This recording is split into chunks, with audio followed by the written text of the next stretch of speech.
Hello and welcome to another predictocast sideshow, because we don't have enough of those. But here we are with another one. I'm going to be your host master for this episode. This is Skinner here. And along with me is the person who's going to be on the hot seat for this new show that I call The Perfect 10. And that's Josh Hollis. Hey Josh, how you doing? Oh, this is weird being on this side of it. Isn't it? It is so great. There's a lot of things about this new sideshow that I enjoy. And one of those is we are going to be covering movies. And by we, I mean Josh is. Because one of the complaints I've always had is that I have to watch these movies. And in this show, I do not. For this is an episode, a new show where we take 10 minutes and not watch the first 10 minutes of the movie. No, Josh has watched the whole fucking movie, but I haven't. And I'm going to sit here and I'm going to give him 10 minutes on a stopwatch to explain the movie to me and tell me the high points and low points of this movie.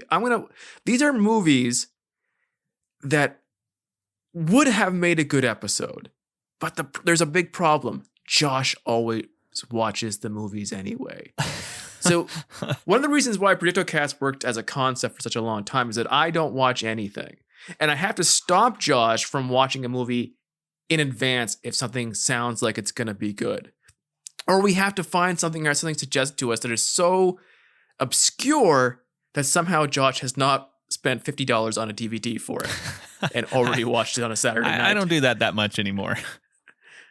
Not as much, but it has happened. It did disqualify quite a few movies. And we loved to trade back and forth messages about crazy movies that Josh has watched. And I thought, we're really wasting possible content, which is what is really important to me, especially during this hiatus time. And some of the movies sound so crazy to me that I just want to get Josh on tape talking about them, get them into our library of predictocast canon. Even if I didn't watch it, which once again, great for me. And two, it has nothing to do with our premise. So in this case, I have a stopwatch in front of me, and I'm going to make Josh talk about a movie. And our debut movie that we're going to be doing this with, this is the pilot program for this. And I can't think of a better movie to take off with than the 1983 Wings Hauser starring vehicle, Deadly Force.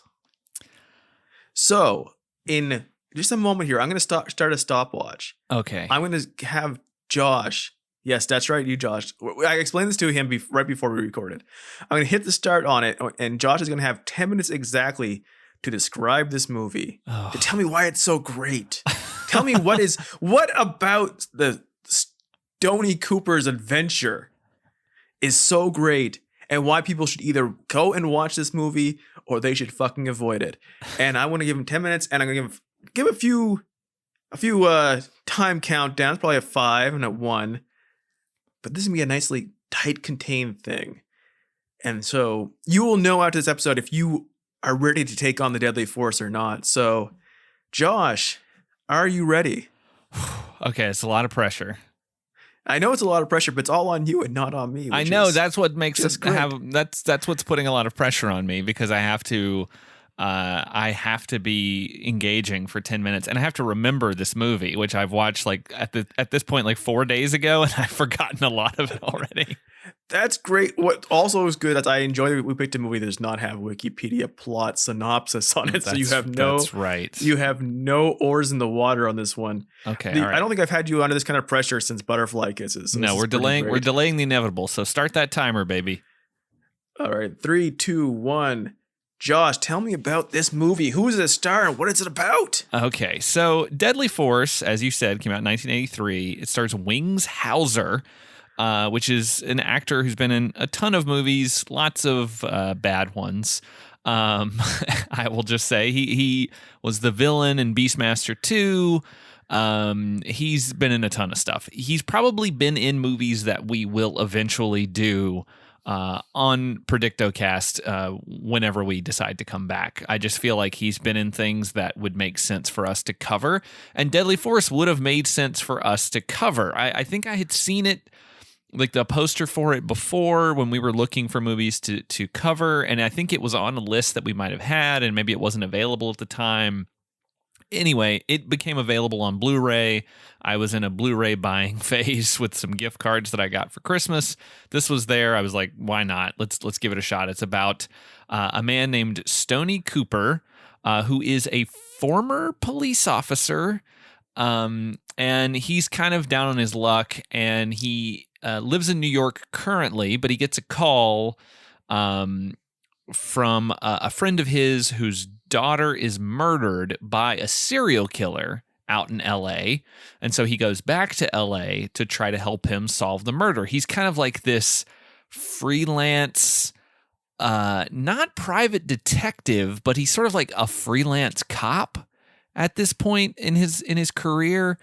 And can you do that like in reality? Can you just be a freelance cop, like just somebody who just dispenses justice? I don't think you can, but this guy is. Like, he gets a call early on when he's about to get on a plane to go to LA, and he's introduced looking a little bit like an early Tom Waits album cover, where he's got a suit on and he's hunched over a piano. And I was wondering why this is, and he's got this big mop of sort of curly hair, and I was like, what is this whole deal? Because he plays the piano a couple times throughout.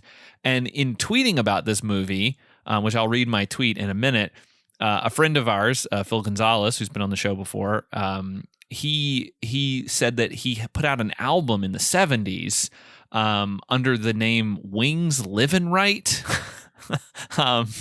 And he put out an album called Your Love Keeps Me Off the Streets, and the album itself is not terrible. Like, I skipped through and listened to a couple songs, and it's fine for what it is, but it makes sense now that it's like, oh, I'm gonna make my character also like to play the piano and be a musician as well. I like that.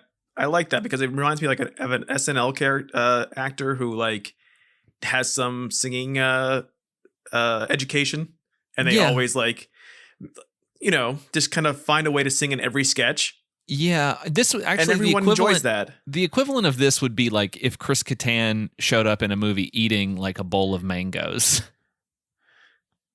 That's all I want to see now. That's all I want to see. What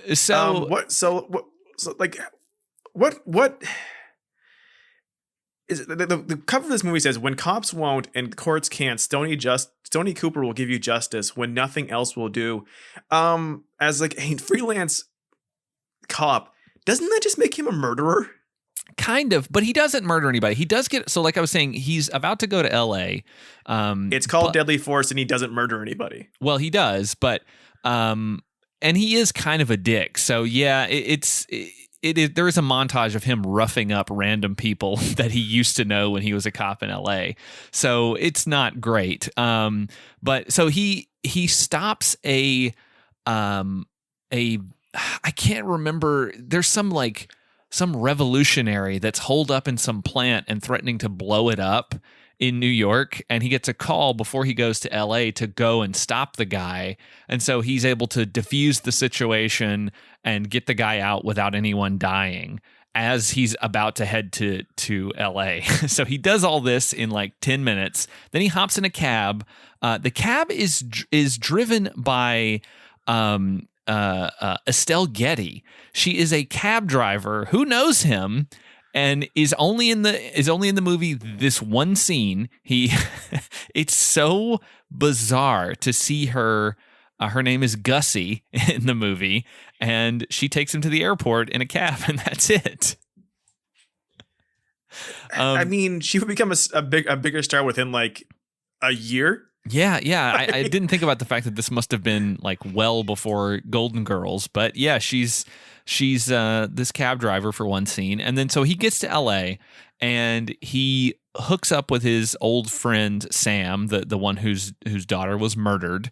And we see her in like at the beginning of the movie, we see her like getting ready and waking up about her day, and then there's a guy in her house, and he's missing two of the fingers on his hand. So I thought this was going to be like some sort of mystery, like, oh, who is it? Is it someone who's wearing like a fake hand later, so we're not supposed to know? But no, you know who the killer is very quickly. And and it doesn't matter because it gets very convoluted. The murder plot is incredibly convoluted. Now, this is what I'm curious about. We have about 4 minutes left. Oh shit! 10 Okay, seconds. okay, we gotta get moving. We gotta get moving. And you told me that this has the most complicated, convoluted murder plots ever. Okay, I will explain explain it. A minute and a half. I will do what I can to explain it. So basically, he has a wife. They're separated, but they're not exes. And his wife is a reporter, so she's been reporting on the X killer case is what they've been calling it, because the killer carves X's in people's foreheads, which is some weird shit. But so she's been reporting on that. She's also doing a story on this guy named Joshua Adams, who is like a self-help guru type guy, but he's like it's more like business related, kind of financial self-help sort of stuff. And it's weird because when they put that actor's name, Paul Shinar, in the credits, they list him as Paul Shinar as Joshua Adams. And I was like, why would they do that? That's like a TV show thing. And it turns out he's the villain.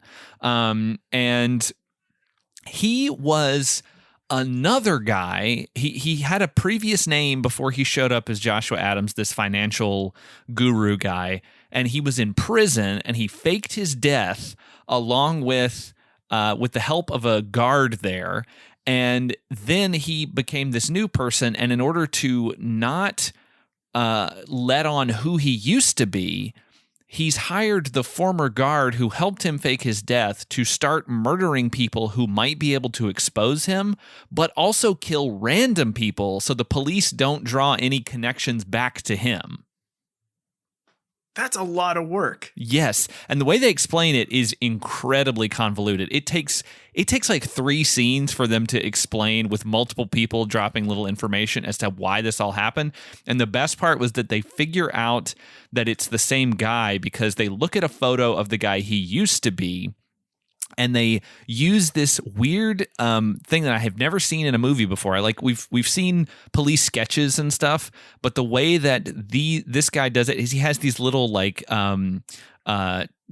clear adhesive things that you would put on an overhead projector, the projector screens, but they have different facial features drawn on them, and he's just laying them on top of each other till he gets one that matches the guy he's looking for.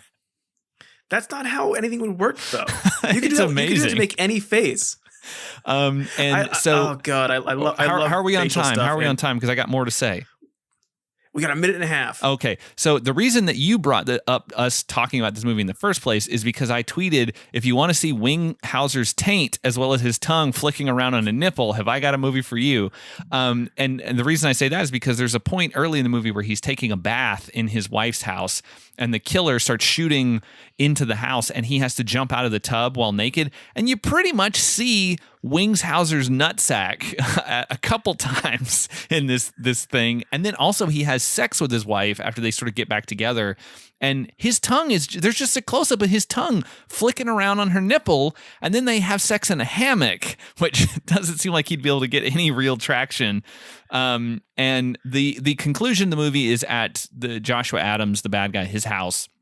And there's lots of gunfights, and there's a crazy thing, and Adams eventually gets in a car and escapes, and Stoney just shoots the trunk, which explodes, and then the guy just is engulfed in flames and dies. Oh, that is fantastic. We have 30 seconds left. What is besides the taint and the exploding trunk, name one scene that really will stay with you forever? I mean, the shootout when he's in the bathtub naked, it's just crazy. Because up to that point, the movie's kind of boring. And then it goes into this wild territory. I mean, and that's when the movie sort of picks up and it becomes more entertaining. It's kind of dull overall, but there are some really good. There's a good car chase thing where couple cars drive through a wall, which is pretty good. And yeah, there's a good explosion at the end. 10 minutes. I'm not okay. That was a great explanation. I'm so glad the main event was the taint event. We got to that point. If that had been left out, we would have had to re-record the entire thing. Weirdly enough, I had blocked that out of my head that you would DM me the word taint so often on a weeknight. But Okay, so now we've discussed it. You've kind of given the highlights of this naked, a lot of nipple flicking and taints and Yeah. convoluted plots. Would you recommend this as like a movie people should go out of their way to see? I Because it's don't not know. easy to go. It's not easy to find. Yeah, well, it's on Blu-ray, so you can get it on Blu-ray. I think from Shout Factory. I think they have it available. It's if you are into 80s action kind of cop movie things. I think that it's kind of worth it. Like it is a little dull at the beginning, but I think that it kind of picks up and is fun. It sounds like a 1989 movie at the end of a 1983 movie from your description of it. Kind of. Like I mean, it picks up to that nonsense that kind of like late 80s movies got to. The early 80s movies still had that kind of 70s pacing. yeah, I mean, Wings Hauser's an interesting guy. I don't know. Like he's been in a ton of movies, but like he's got a weird quality to him that's a little different from what you might expect. And he's not like in incredibly good shape or anything. He's got a strange vibe about him. And so I think maybe he's kind of fun to watch. And it's just such an odd movie, like trying to piece together what the mystery is. I mean, it feels very sort of Murder She Wrote-y, but like, I don't know if you like this kind of dumb 80s cop action movie, then it might be worth checking out. I just love this idea. Like in my head, when you go on these Blu-ray buying sprees, which will fund most of these episodes. I mean, I can guarantee you already that I've got at least 3 more potential for this little 10-minute thing. That works for me. I always think about like there's a food like kind of crate plan you can buy called Imperfect Foods that like you get like factory seconds like beets and root vegetables and stuff that don't hit that perfect shape and they're going to be tossed away. Yeah. I think of that like, but you're like doing that for like DVD 80s action movies, not the classics, not the ones anyone remembers, but ones that somehow got pressed to a DVD still somehow. Yeah, I mean, just looking on Amazon Prime, there are at least 3 Wings Hauser movies available that we could watch. Nightmare at Noon, The Carpenter, and Cold Fire. I've not seen any of those. I kind of sort of know what Nightmare at Noon is about, but very tangentially. But The Carpenter and Cold Fire, totally unfamiliar with those. He's in something called Blood Money with Robert Zadar, so that might definitely be watchable. He's in something, I think, with Carrie Fisher called Hollywood Vice Squad, which could be worth watching. So, there's some options for us to potentially cover more Wings Hauser fare. That's the important thing is like the predictocast canon is one of the most varied canons in the world of any podcast, I believe, and there's almost infinite potential with what we cover these days. Like what a predictocast movie is it's becoming more and more specifically just these weird random shit. Yeah, but like we can sit here and go like, oh, that'd be perfect for our show. That'd be perfect for our show, and we just don't have enough time or energy or bandwidth to do them all. But I like this idea that we're doing right now, which I will rename if every movie you cover has someone's taint in it, to Tainting with Josh. But like there's so many that we you have watched, or like everything we do doesn't have to be for the show. Like we just sit back and like, okay, we have to make sure we do this. But like this is a good way to kind of taste something and go like, hey, this worked, this director worked, this actor worked for the show. Now let's do a little mini show on it, and then we'll do more of that down the road. And I think that's great. And also it's much less effort on my part. Exactly. Yeah. I mean, but I definitely, it's fun to It was fun to do that in 10 minutes. I mean, I don't think I got everything out about the movie, but if any of that sounded interesting and it sounded like something you might want to see, then like go seek it out. It's worth it.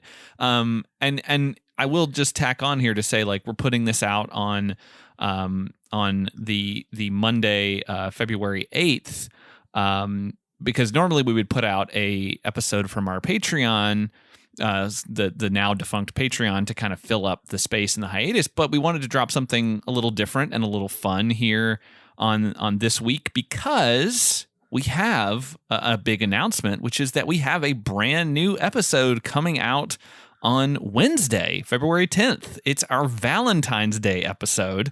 I don't want to say yet what movie we are doing. We've already recorded it. It's a good episode. It's a lot of fun. We had fun. We had fun talking about it. We're doing something a little different with the format. So it's what we talked about, kind of experimenting with what our show is and what it can be. So it's a slight tweak there. That episode will actually drop on Wednesday, February 10th. So please come back for that, because I think it's a good one, and it's a good movie that we added to our catalog. Yeah, I'm glad it's finally in there, because it's been something it kind of should have always been in there, but now it is going forward. I will, like I said, I love our very catalog, and every time we add something of the pedigree of what we're doing for Valentine's Day, I am glad that it becomes in my head, a predictocast movie. So that will be happening. It's a new format. We're testing things. If you like this, if you don't like this, if you like what we do for that episodes, or you don't like, let us know on Twitter. If you're just going to be a dick about it, do not bug me. Do not. I will be so angry. I cannot even tell you. I'll be so angry. Do not harass me online. I don't have time for that. Anyways. All our fans are really nice. Actually, they actually really are. All our best movies are suggested by them. And that one was suggested by a listener. You can probably guess what listener. So, saying that, I hope you've enjoyed us applying some deadly force to the feed here. Thank you, Josh, for rushing through that and getting the word taint out into it. Yeah. Finally, I think this is our second episode we've done over all these years where we've extensively discussed the taint of an actor. So, until next time, until too few, maybe more are coming. You'll never know what's coming next, because this stuff is going to be so random. These movies are going to be so random, but they will come out when Josh mentions a movie he's watched that I'm never going to watch, and I'll know from the second he starts talking about it, this has to be a perfect 10. And I hope your week going forward is also a perfect 10. Thanks for listening. Josh, thank you so much for doing this and putting up with me making you do this. Thanks for hosting. I'm sure everyone will hate the fact that I host these episodes. Thanks, and have a great week.